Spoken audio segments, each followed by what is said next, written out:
Three, two, one. Men Diдар Davletova. Және тақырып There is және there are.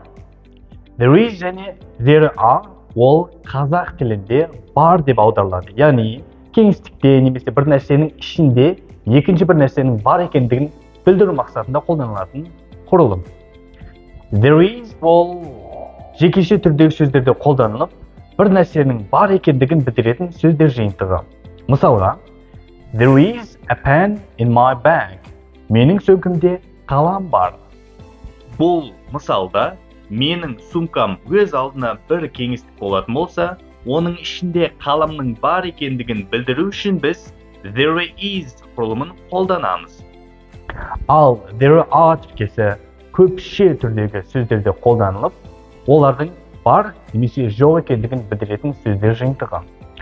Мысалға, There are some apples in the kitchen. Кухняның ішінде бірнеше алма бар. Енді кезекте біз there is және there are құрылымы сөйлемінің болымды, болымсыз сұраулы түрлеріне қарай қандай өзгерістерге ұшырайтындығын анықтасақ. Болымды сөйлем кезінде there is немесе there are ол сөйлемнің алдында тұрады. Мысалға, There is a pen in my bag. Менің сөмкемде қалам бар. Ал сұраулы сөйлем жасау үшін біз is немесе are көмекшілікті there сөзінің алдына шығарамыз. Мысалға, Is there a pen in my bag? Менің сөмкемде қалам бар ма?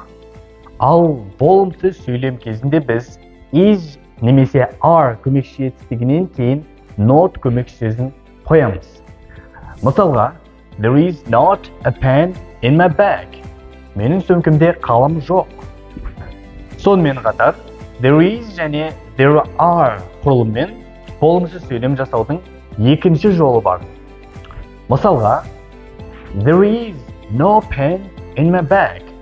Менің сөмкемде қалам жоқ. There are no men at school. Мектепте ер адамдар жоқ.